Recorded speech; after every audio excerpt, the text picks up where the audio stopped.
Hello and welcome to Media Reporter. My name is Alisha Bacchus, and thanks for joining us. Today we have David Fisher, who is with Fisher Byrialsen Kreizer LLC, who practices law in New York City and New Jersey. That's right. And we're going to talk today about criminal law. Thank you very much for having me. I appreciate it. We're glad that you're here. I guess you have your own firm that you had started. You are also a New York Law School alum. Do you want to, I guess, give us a little bit about your background and how you got into criminal law, and then also how you started your own firm? Sure. In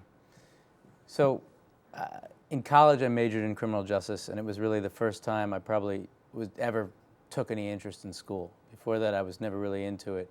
I had this professor who was an FBI guy, and all of a sudden I really found something that I could latch onto and was interested in. And I knew from that point on that I wanted to do criminal law. I was just sure of it, in some capacity or another. I ended up going to law school here at New York Law School.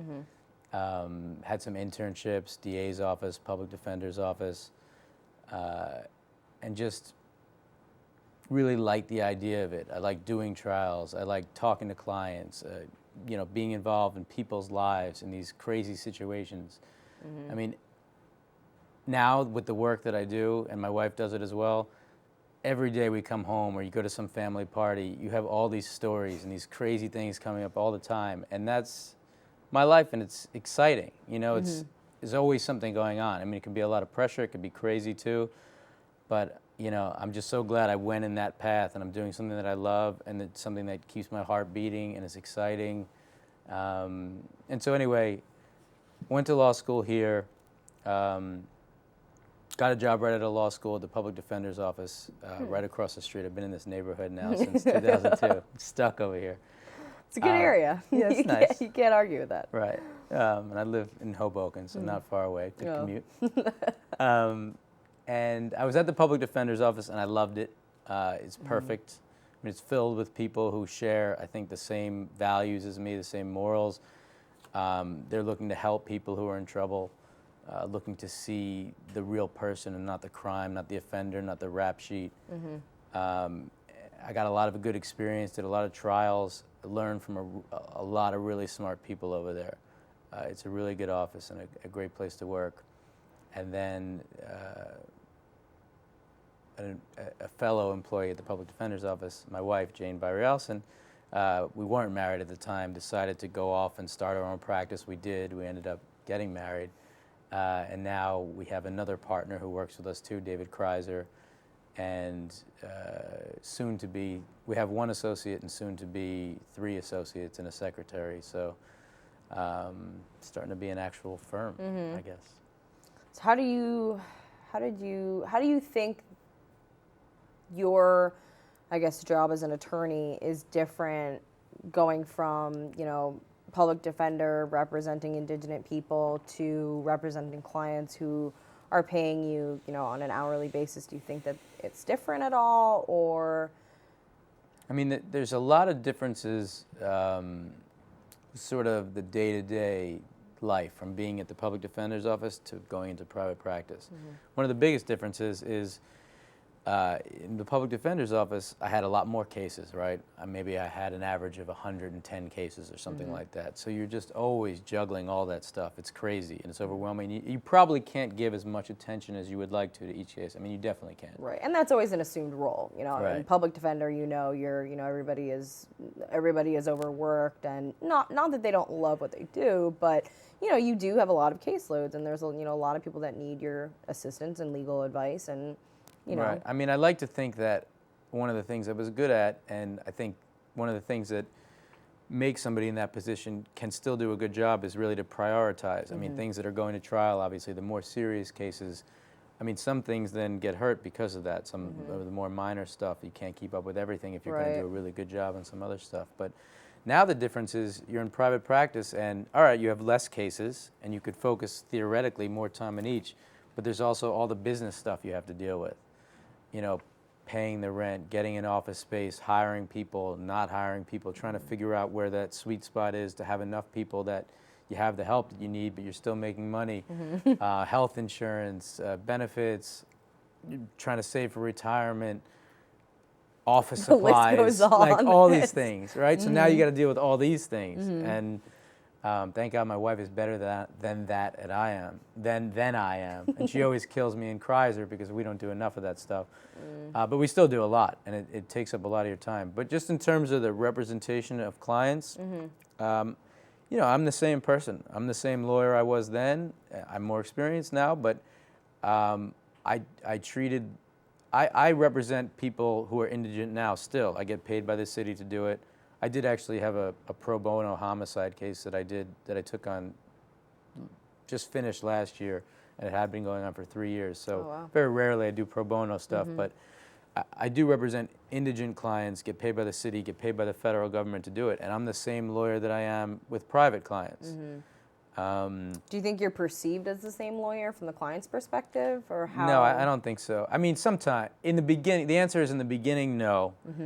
And once you get to know the client and you show them what you're about, and you show them that you're willing to fight for them, and even the little things like DUI. a client who's in jail. No, I mean little things you do for the client. Like a client who's in jail asks you to please call my grandmother and ask her to feed my cat or whatever. I don't know, and you follow up on that thing.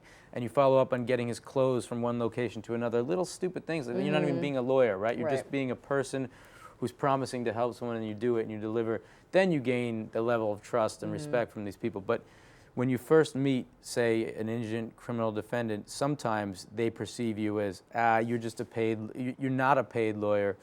Meanwhile, I am in other contexts, but you're not a paid lawyer. I'm not paying you. Therefore, I don't think you're going to do a good job for me. I think you're working with the DA or for the DA. And you try not to get insulted by that, because you know that's not how you are. Right. You know you're going to work just as hard for this person as you are for everybody else, but you also have to understand why they might think that. It's just a weird psychological phenomenon. Yeah, and if you're also, not paying for something, you don't think you're going to get as good if you had paid for it. Right, but also you don't know the perspective that these clients are coming from. You know, maybe they know somebody that didn't get good representation, or maybe, you know, they were one of the cases. It's like similar to child welfare. They were one of the cases that fell through the cracks, and there was some kind of, you know, abuse or negligence. And same thing with this. You know, maybe their friend had a case and it wasn't dealt with, so they feel you're not going to represent me in the same aspect as if I could have somebody privately, because I would be paying them for the service that they're giving me, and I know that I would be getting the service that I expect. Whereas, I mean, you know, they should be expecting to get this good service anywhere, no matter if they're being represented by a public defender or if they're representing by private counsel. Right, and they may have had bad experiences before, because a lot of the clients I get, it's not their first time being arrested, right? Repeat offenders. Right, and they may have had a bad experience with a public defender before. Maybe that person was overworked. Maybe that person happened not to be a good lawyer. Maybe that person, for whatever reason, in this case, had a lot of things going on in their life at the time. Or maybe there was just a perceived failure in that case, and maybe the guy was overwhelmingly guilty. Who knows? Right. But a lot of times they come in, and I get the biggest problems, I think, with people who have been through the system many, many times, and they sort of know what the system is like, and they know better than the lawyer, and they've done a lot of research in the jail library, and why aren't you putting in this motion or this motion? And sometimes you have a tough time with that. But you know, you get some pretty demanding and tough and sometimes wacky clients who pay you too. I mean, some of our toughest clients have been ones that paid us, and by toughest I mean just constant barrage of emails, calls, expectations, and just all sorts of things. So I mean, it can be tough in both contexts, really. So how do you deal with that in terms of being able to time manage, since you're your own firm now? There's nobody telling you what to do. You have to know, okay, well, you know, this is how we're going to manage things, and this is how we prioritize. And now you said you have associates, so you can, you know, split up the work and things that need to be done.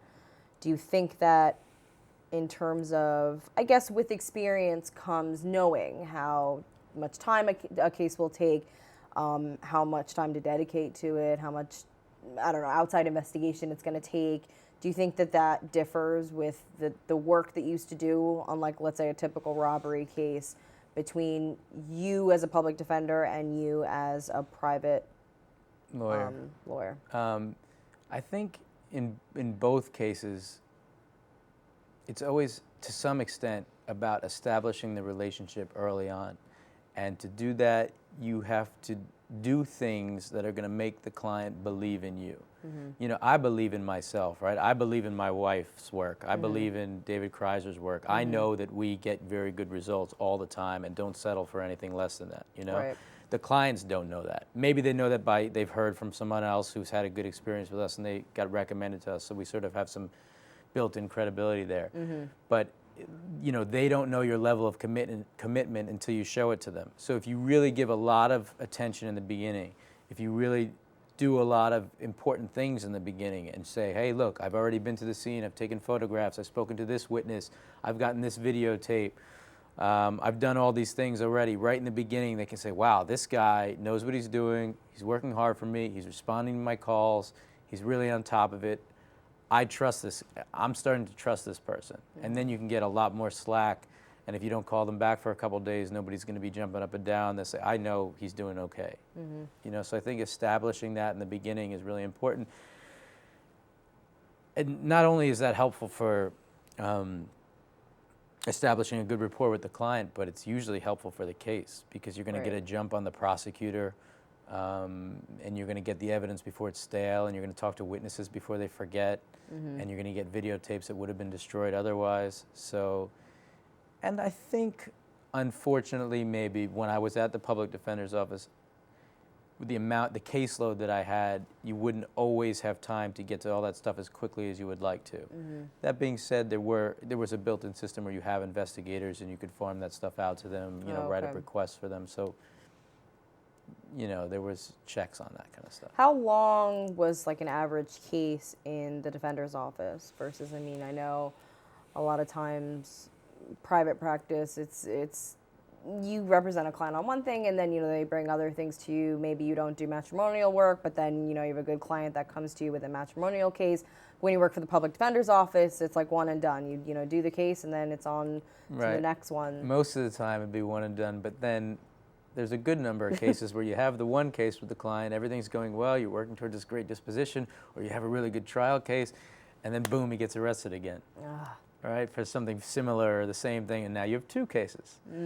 And somehow you miraculously convince the judge, this guy needs to stay out of jail, no bail for him, come on, leave him out, he's a good kid, he's young, whatever the case is, and everything's going fine, and maybe you're gonna have a disposition on both cases, or maybe one's triable and you get a disposition on the other. Then all of a sudden there's a third case.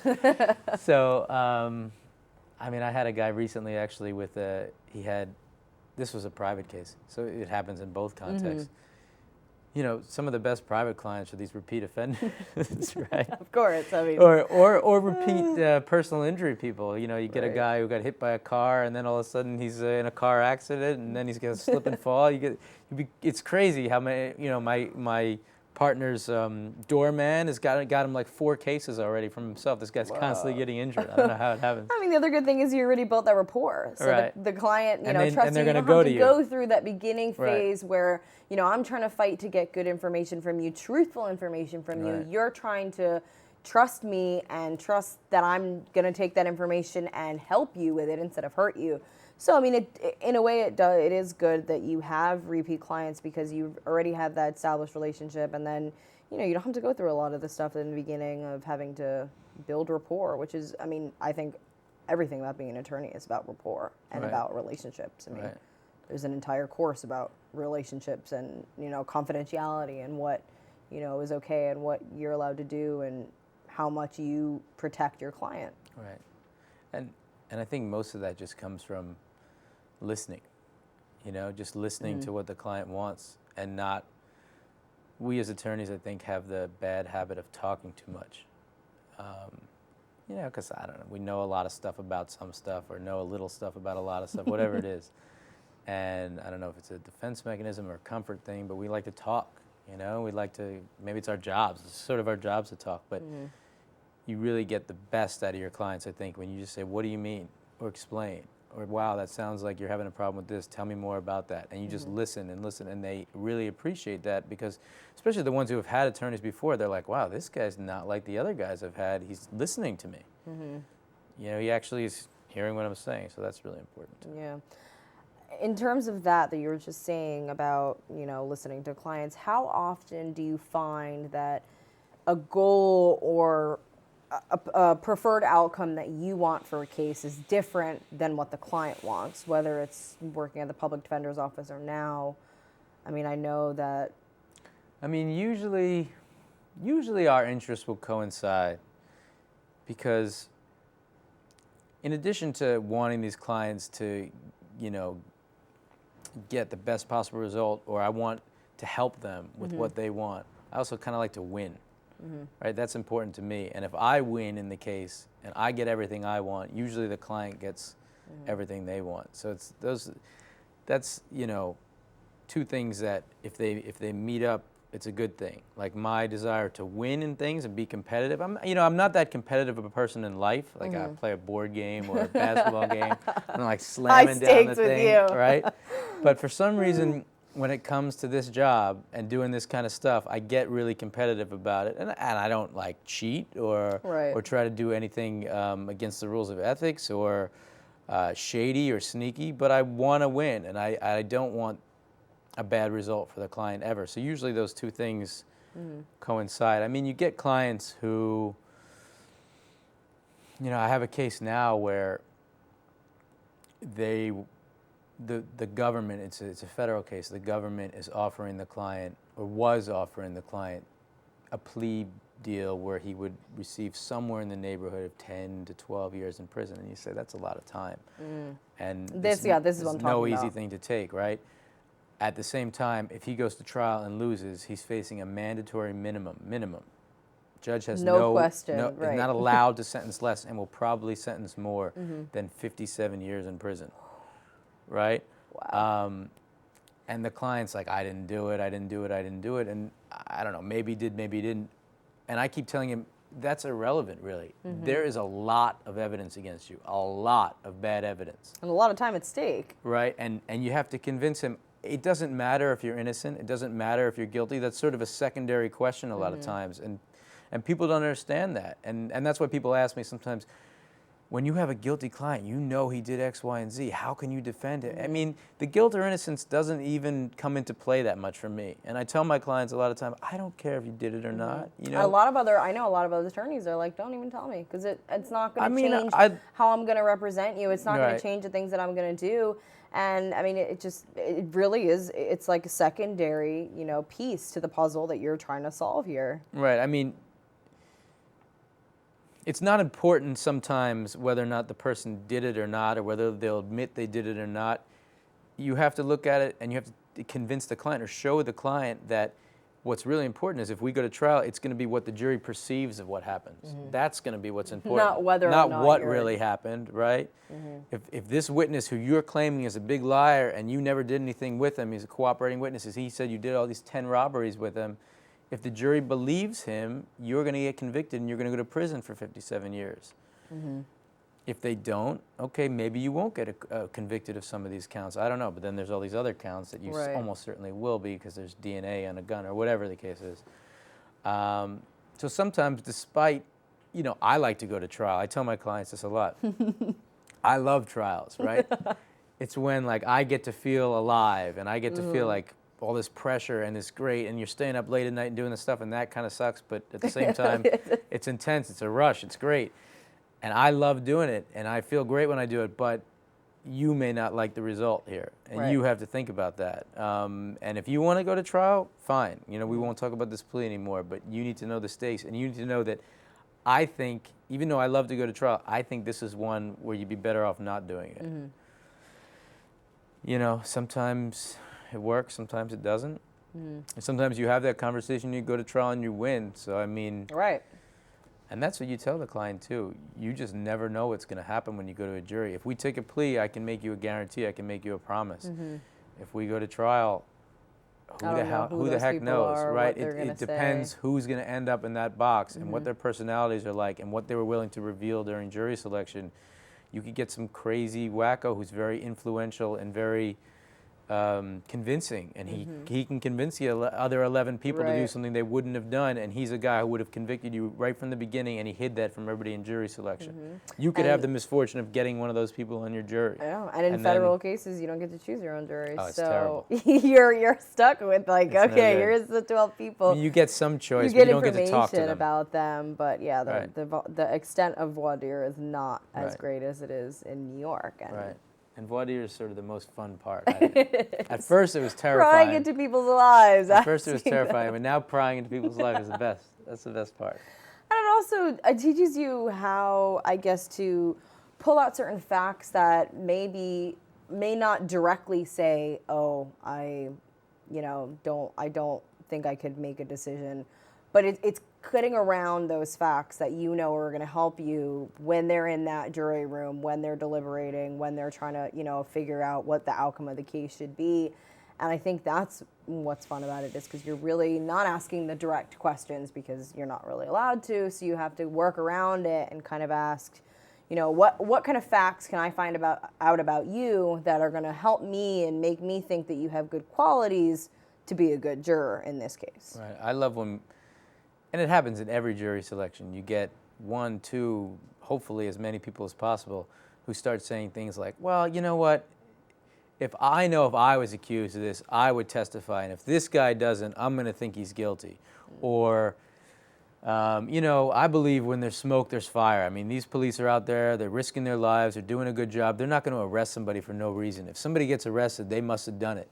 And then you could say, oh, well, that's very interesting. Tell me more about that. And I like to have them, like some people will say, oh, shut this guy down. We don't want him polluting the jury. I love it when they go on and on, because you can watch the other jurors going like, who is this guy saying that kind of thing? And people will go, I take offense to what Mr. So-and-so says. And the best jury selection is when, you're just sort of calling on people who are raising the, ooh, can I go next? And that's the easiest one. You're like Maury Povich passing around the microphone. And that's when you just let people talk and sort of go nuts into these views. That's when you get that kind of dynamic, and that's fun. You don't get that in federal court. Yeah, I know, but the times you do go to state court, I'm sure that's a lot of fun. Yeah. It seems like a good moment. At least you feel a connection, you feel that you know a little bit about the people that are sitting in there. So, when the case comes out and the verdict is handed, you know the background. But in a federal case, you don't know the background because you don't, like you said, there's a little questioning that's involved, but there isn't really. But you also don't get to connect with the jurors. Like you were just saying, you connect with those jurors in the state court voir dire.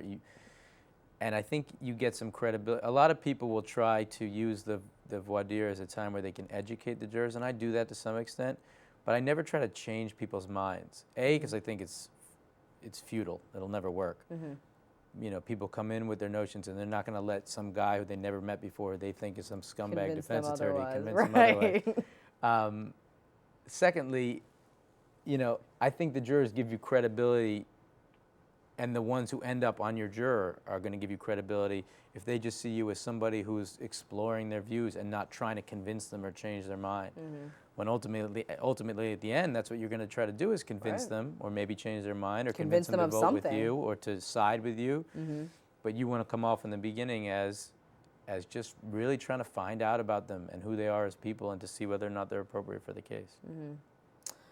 I'm not sure when you were at law school if they had a course on how to build a successful practice. It's like a 1-credit course, but I was wondering from you, since you're, newly expanded and going towards a level of successful, if you have, I guess, any advice on things for aspiring law students that, eventually want to get to this place. I know that a lot of people don't get there until they're later in life, and some of them decide, I'm gonna go solo right out of law school, or a couple of years out of law school, and try to do it on my own.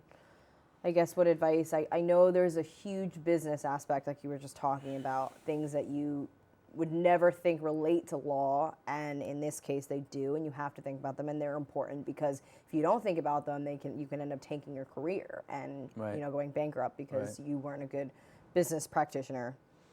I mean, when you go into private practice, you have a lot more considerations that you didn't have before. Before it was only about the lawyering. Now you're a business person too.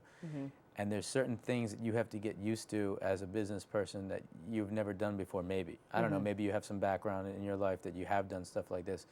But you have to ask people for money, right? I mean, it's uncomfortable at first, right? Right, oh yeah. And you have to be willing to accept that you're worth this money, you know, and that your time is valuable, and you're not going to do things for free, and you're not going to get paid later, right? And you're not a bank, and you're not a credit card company. Yeah, I had recently had a client tell me, can I give you sort of part of it now and part of it later? I said, no, I'm going to need all this money up front. And he says, well, I mean, I just don't have it right now. I said, well, we take credit card. We can use it. Well, I don't have a $5,000 limit. I don't have that much limit on my credit card. I said, if Visa is not willing to give you that line of credit and they're in the business of collecting money, why would I give you that line of credit? Right? And these are the type, you have to be firm. And you have to say, you're confronted with these exact situations. Right, and you have to say, my time is valuable, and that's the only commodity you have when you're in a business like this, is your time.